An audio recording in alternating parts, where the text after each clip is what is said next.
میں مولانا روم کی ایک چھوٹی سی کہانی سنانا چاہوں گی. جی. ایک گڈریا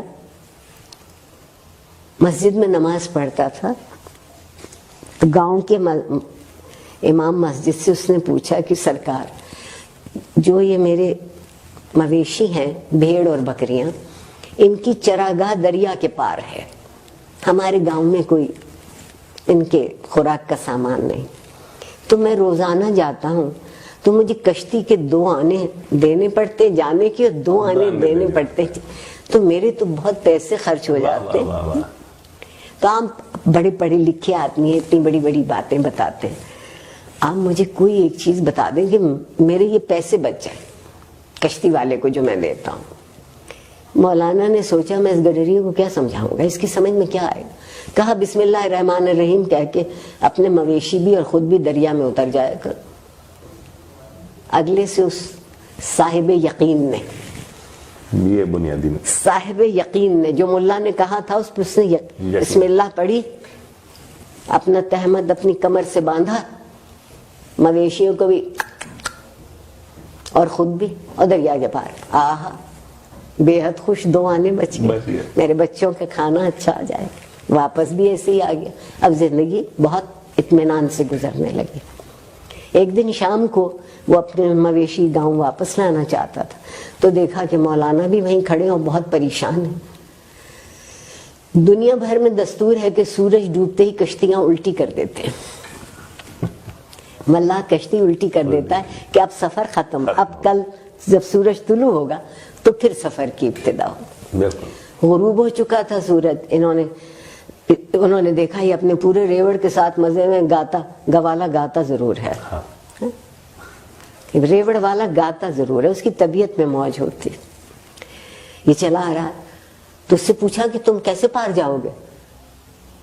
یہ تو کشتیاں الٹی کر گئے, کوئی ملا نظر نہیں آتا, کوئی کشتی نہ.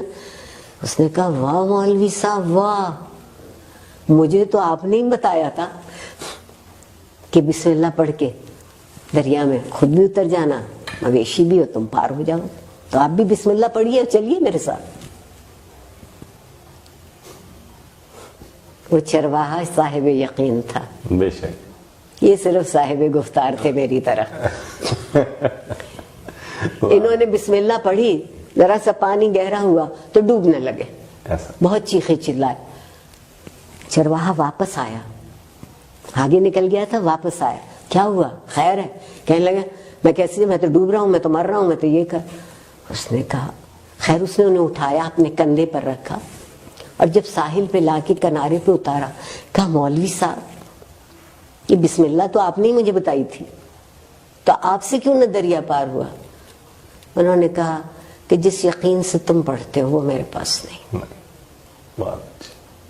وہ یقین بہت. زندگی کی مشکل حل کرنے کے لیے پہلی چیز یقین ہے. واہ واہ واہ. اور یقین تک پہنچنے کے لیے دوسری چیز ایک متحد ہو جانا. بے شک. ریوڑ کچھ کہتا ہے نا, ایک علامت. ہاں بالکل. یہ نہیں ہے کہ 4 بکریاں اتر گئیں تو باقی ٹھٹکی ہوئی پیچھے کھڑی ہے. اور اگر آپ یہاں تک پہنچے ہیں تو پھر زندگی میں تنظیم ہو سکتی ہے. واہ واہ واہ.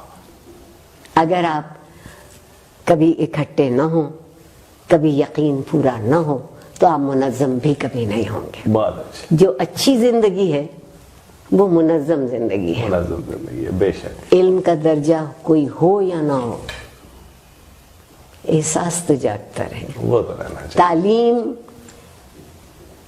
یا ایجوکیشن کہہ لوں, نالج اس وقت بنتی ہے جب آپ کے احساس میں شامل ہو جاتی ہے. بہت اچھا.